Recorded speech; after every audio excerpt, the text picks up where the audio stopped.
वैसे मैंने इसमें आपको trading account, P&L account, balance sheet तीनों ही बता दिए किस तरीके से होती है।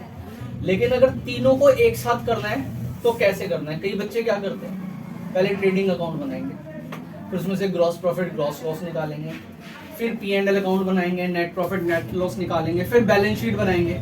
ठीक है, बैलेंस शीट बना के देखेंगे कि यार P&L अकाउंट में तो गड़बड़ हो गई, कैपिटल में ऐड करा, बैलेंस शीट का टोटल, फिर तीनों को चेक करेंगे एक साथ। तो इसमें आपका जो टाइम लगेगा वो बहुत ज़्यादा लगेगा। इसको करने का क्या तरीका होता है, बड़ा आसान सा तरीका मैं बताता हूँ। आपको क्या करना है, तीनों के फॉर्मेट पहले साथ बना लेना है।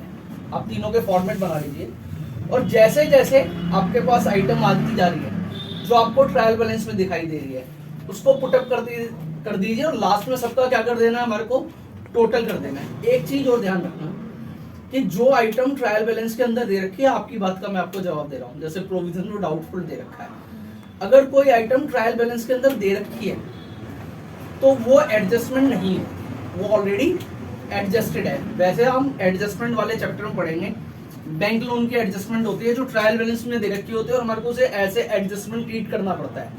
लेकिन वो जो कॉन्सेप्ट है वो एडजस्टमेंट वाले चैप्टर का है। जो हम बात कर रहे हैं ना, वो किसकी बात कर रहे हैं, बोलो, विदाउट एडजस्टमेंट की। तो हम देखते हैं, क्वेश्चन लेते हैं और देखते हैं कैसे पुटअप करना है। आप 16 नंबर क्वेश्चन निकाल लीजिए और सारे देखेंगे एक बार जरा। अब देखिए यहाँ पे सारी आइटम दे रखी है और वो मिक्स दे रखी है, सारी आइटम मिक्स दे रखी है। कैपिटल दे रखा है, उसके नीचे फर्नीचर दे रखा है, उसके नीचे प्लांट दे रखा है, एक्सपेंस दे रखे हैं। अब एक एक करके बनाएंगे trading account, P&L account, balance sheet, तो बहुत ज्यादा टाइम लगेगा। तो हम कैसे करते हैं जरा देखते हैं। देखिए सबसे पहली कौन सी आइटम दे रखी है, बोलते रहिए आप मेरे को, कैपिटल। आप सबको पता है कैपिटल कहाँ दी है, बैलेंस शीट की लायबिलिटी साइड में, क्योंकि इसमें एडजस्टमेंट होगी हमेशा। नेट प्रॉफिट ऐड करना पड़ेगा, नेट लॉस माइनस करना पड़ेगा, अगर ड्राइंग दे रखी होगी तो माइनस करनी पड़ेगी। इसको कभी भी यहाँ मत लिखिए, हमेशा इनर कॉलम में लिखिए। तो कैपिटल का अमाउंट कितना दे रखा है, 3,60,000। ठीक है जी, अगली आइटम मशीनरी। अब मशीनरी कहाँ पे आती है बताइए, बैलेंस शीट क्या है, सीधा लिखिए मशीनरी कितने रुपए है, 70,000। ठीक है, उसके अलावा सेल्स। अब आप है ना, सेल्स जब भी लिखो ना, अपने ट्रायल बैलेंस में पहले देखो कि सेल्स के साथ क्या सेल्स रिटर्न तो नहीं दे रखा है। एक बार क्वेश्चन में चेक करो, सेल्स रिटर्न दे रखा है, दे रखा है। तो सेल्स के आगे है ना एक डॉट लगा लीजिए, लगाओ, सेल्स के आगे एक डॉट लगाओ। अब इससे क्या पता चल जाता है, सेल्स के आगे डॉट लगाने से, कि हमारे को है ना सेल्स रिटर्न भी करनी है। तो इसका मतलब हमारे को सेल्स सीधा जो सेल्स का अमाउंट है ना, यहाँ ना लिखे ना, हम कहाँ लिखे, इंटरनल कॉलम में। तो यहाँ पे लिख दिया हमने क्या, बाई सेल्स। कितने रुपए हैं, 9,20,000। अगली आइटम परचेज। अब परचेज के साथ भी चेक करो, परचेज रिटर्न तो नहीं दे रखी, डॉट लगाओ परचेज के आगे। ठीक है, कितनी की परचेज दे रखी है, 5 लाख रुपए। तो हमारे को पता चल जाता है कि इसके साथ रिटर्न भी है। ठीक है, अगली आइटम सेल्स रिटर्न। लेस कर दो इसमें से 10,000। Sales return. अच्छा, सेल्स रिटर्न को दूसरा नाम क्या बोलेंगे, इनवर्ड। क्या बोलेंगे, रिटर्न इनवर्ड। 10,000 रुपए यहाँ पे हमने लिख दिया। यहाँ पे कितना आ गया, 9,10,000 रुपए। ठीक है, अगली item opening stock. Trading account की डेबिट साइड में थोड़ी सी जगह ऊपर के लिए छोड़ दो ना, ओपनिंग स्टॉक के लिए कितने रुपए है, 1 लाख है। अगली आइटम ड्राइंग। ड्राइंग क्या हो जाता है, लेस हो जाता है किसमें से, कितने, 40,000।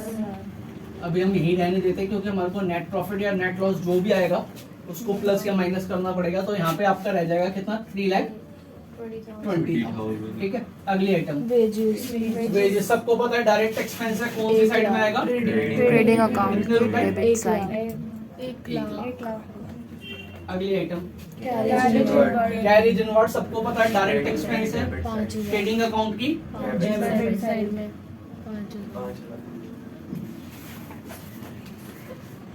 5 लाख, 5,000। ठीक है, अगली आइटम सैलरी। कहाँ पे आएगी, कितने रुपए? 60,000 60,000। अगली आइटम जर्नल एक्सपेंस कहाँ आएंगे बताओ? डेंटल की डेबिट साइड 20,000 अगली आइटम रेंट अगर रेंट देखो फैक्ट्री का रेंट दे रखा है ना, अगर कहीं ये लिखा हुआ है फैक्ट्री का रेंट है तो वो डायरेक्ट एक्सपेंस हो जाएगा। लेकिन अगर ट्रायल बैलेंस में सिर्फ रेंट मेंशन है ना, तो आप समझना वो ऑफिस रेंट है, तो P&L की डेबिट साइड में आएगा। बिकॉज 50,000 देखो सारे एक्सपेंस डेबिट साइड में जो आ रहे हैं, कभी भी गोल्डन रूल से बाहर मत निकलो। गोल्डन रूल क्या कह रहा है? All expenses and losses are debit. तो हमारे को कुछ सोचने की जरूरत नहीं है, बस ये देखना है बाइफिकेशन ये करनी की ट्रेडिंग अकाउंट में आएगा या P&L अकाउंट में आएगा। तो रेंट कितने रुपए आएगा? 50,000 50,000। ठीक है जी। अगली चीज Purchase परचेज रिटर्न लेस कर देंगे। 5,000 यहाँ छोटा सा लिख देता हूँ मैं जरा। रिटर्न कितने रुपए? 5,000 तो कितना आ जाएगा? 4,95,000 है ना? 5,000 ठीक है। अगली आइटम डेटर। क्या होते हैं डेटर? एसेट्स होते हैं जिनसे हमारे को पैसा लेना है। कितने पैसे? 3 लाख अच्छा, जो वर्ड है डेटर लिखा है या सन्ड्री डेटर लिखा है? डेटर ठीक है। अगली आइटम कैश कैश भी क्या होती है आपकी? एसेट्स कैश 40,000 देखिए एक और चीज समझिए, आपने पढ़ा फिक्स एसेट्स, आपने पढ़ी करंट एसेट्स। हमारी कैश करंट एसेट्स होती है, लेकिन इसे आप एक तरीके से लिक्विड एसेट्स भी कह सकते हो, क्योंकि ये सबसे ज्यादा लिक्विड है। आपके पास कैश है, बाकी सारी चीजों को बेचोगे कैश आएगा, लेकिन कैश तो आपके हाथ में है। तो आप एक बात ध्यान रखना कि कैश करंट एसेट्स होने के साथ साथ अपने आप में लिक्विड एसेट्स है। कितने रुपए है? बोलिए। 40,000 अगली आइटम कैश कैरिज आउटवर्ड। देखिए कैरिज इनवर्ड और कैरिज आउटवर्ड का फर्क मैंने पहले ही बताया, दोबारा बता देता हूँ। कैरिज इनवर्ड डायरेक्ट एक्सपेंस है, कैरिज आउटवर्ड इनडायरेक्ट एक्सपेंस है। आपकी दुकान में, आपकी फैक्ट्री में माल आ रहा है, आप उसका भाड़ा पेड कर रहे हो, वो आपके लिए डायरेक्ट एक्सपेंस होता है। It is called carriage inward. अब क्या है कि आपकी दुकान में कोई ग्राहक आया और आप उसको सर्विस दे रहे हो कि माल उसके वहां पे पहुंचवा रहे हो और अपनी जेब से पैसा खर्च कर रहे हो, it is called carriage outward. जैसे एग्जांपल ले लो, मेरी चक्की है, कांटे की दुकान है, चक्की की दुकान। कोई ग्राहक आया, उसने कहा 5 किलो आटा दो, मैंने उसे 5 किलो आटा दिया, वो लेके चला गया, बात खत्म। अब कुछ दिन बाद आया, कह रहा 100 किलो आटा चाहिए। मैंने पूछ लिया भाई 100 किलो आटा किस लिए चाहिए? कह रहा साहब भंडारा लगाया तो मुझे 100 किलो आटा चाहिए। तो मैंने कहा ठीक है भैया, आप पैसे दो आटे के, मैं आपके आटा भिजवा दूँ। मैंने रिक्शा वाले को बुलाया, मतलब भाई 100 किलो आटा फलाने एड्रेस पे जाके दे आइए। तो रिक्शा वाले ने पूछा इसका भाड़ा कौन देगा, इसका किराया कौन देगा? तो मैंने यार ऑर्डर बहुत ज़्यादा है, भंडारा भी लग रहा है, थोड़ा अपना भी, चलो कोई बात नहीं, थोड़ा पुण्य लग जाएगा, तो उनसे पैसे मत लियो। आटे के जो किराया, रिक्शा का किराया, उसका किराया मैं दूंगा। बेसिकली आप कभी भी किसी दुकान पे, शॉप पे जाते हो तो जो भी आप माल खरीदते हो उसका भाड़ा आपको ही देना पड़ता है अपने यहाँ पे पहुंचवाने का। लेकिन कई बार कोई ग्राहक, कोई दुकानदार आपको सर्विस भी देता है कि आप माल मंगवा लीजिए, उसका जो भी किराया होगा वो मैं दूंगा। तो जब आप किसी के यहाँ माल भिजवा रहे एज ए सेलर और उसका भाड़ा या उसका किराया आप दे रहे हैं ना, तो आपके लिए कौन सा हो जाता है? कैरिज आउटवर्ड हो जाता है, वो आपके लिए इनडायरेक्ट एक्सपेंस हो जाता है। तो कितना है? 20,000 कैरिज आउटवर्ड कितने रुपए? 20,000 अगली आइटम एडवर्टाइजमेंट एडवर्टाइजमेंट एक्सपेंस। ठीक है, आप सबको पता है कौन सा है? 20,000 कितने रुपए है? 20,000 20। दोनों आइटम 20,000 की थी। अगली आइटम क्रेडिटर, बैलेंस शीट की लायबिलिटी साइड में जिनको हमारे को पैसा देना है वो क्रेडिटर है। कितने रुपए है? 50,000। ठीक है। अगली आइटम बस यही है, अब कुछ नहीं करना। क्लोजिंग स्टॉक आपको दे रखा होगा 2 lakh 2 lakh by closing stock. ठीक है, यहाँ पे भी हम लिखेंगे क्लोजिंग स्टॉक। 2 जगह आता है, तो ट्रेडिंग अकाउंट की क्रेडिट साइड में और बैलेंस शीट की एसेट साइड में। 2 लाख रुपए ना। ठीक है, चलिए टोटल करिए अपनी कॉपी में फटाफट कितना आ रहा है। पहले मुझे ट्रेडिंग अकाउंट का टोटल करके दिखाइए। डेबिट का और क्रेडिट का, जल्दी जल्दी कितना आ रहा है? 10 लाख 10 लाख। 10,000। अच्छा इसको है ना ऐसे मत लिखो डायरेक्ट, यहाँ पे आप एग्जाम में करोगे कटिंग होगी, इसका है ना वर्किंग नोट बना लो, या जो यहाँ पे हम कैलकुलेशन करते हैं ना अलग से, वहाँ पे कैलकुलेशन करके देख लो, ठीक है। क्रेडिट साइड का कितना आ रहा है? नोट दो 11, कितना आ रहा है बताओ? 11,10,000। जी सर।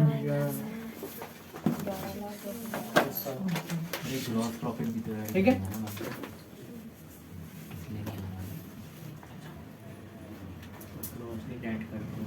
अब मुझे डेबिट साइड का बताओ कितना आ रहा है जल्दी से, टोटल डेबिट साइड का टोटल 7 लाख। कितना आ रहा है? 7 पक्का 7 लाख। जी। 11,10,000 में से 7 लाख घटाओ। 4,10,000। देखो इतना ही आ रहा है ग्रॉस प्रॉफिट। 4,10,000। कितना चार ग्रॉस लाख। प्रॉफिट आ रहा है? हाँ। 4,10,000 रुपए। तो यहाँ पे क्या लिखेंगे हम? 11,10,000। और यहाँ पे भी क्या लिखेंगे? और यहाँ पे आ जाएगा 2GP, मतलब ग्रॉस प्रॉफिट ट्रांसफर टू, जितने भी आपके ग्रॉस प्रॉफिट होते हैं ना, कितना आ रहा था? 4,10,000। जितने भी आपके ग्रॉस प्रॉफिट होते हैं वो ट्रांसफर हो जाते हैं P&L अकाउंट में। अगर प्रॉफिट आ रहा है तो क्रेडिट साइड में, लॉस आएगा तो डेबिट साइड में। यहाँ पे हम लिख लेंगे बाई GP, ठीक है। कितना? 4 लाख, ठीक है। और फिर यहाँ पे 4,10,000 रुपए क्रेडिट साइड का। अब डेबिट साइड का टोटल करो फटाफट। 80, 8, 5, 1,30,000, 1,50,000, 1,70,000, 1 लाख। बताओ कितना आ रहा है नेट प्रॉफिट? 4,10,000 में से 1,70,000 घटाओ जल्दी से। 2 लाख। यही आ रहा है टू नेट प्रॉफिट। कितना? 2,40,000। अब ये 2,40,000 जो नेट प्रॉफिट है ये ट्रांसफर हो जाएगा कहाँ पे? कैपिटल अकाउंट में प्लस हो जाता है, बैलेंस शीट में ट्रांसफर हो जाता है। इसको यहाँ पे ऐड करेंगे, कितना?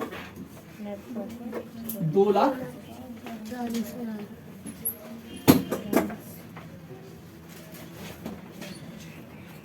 5,60,000,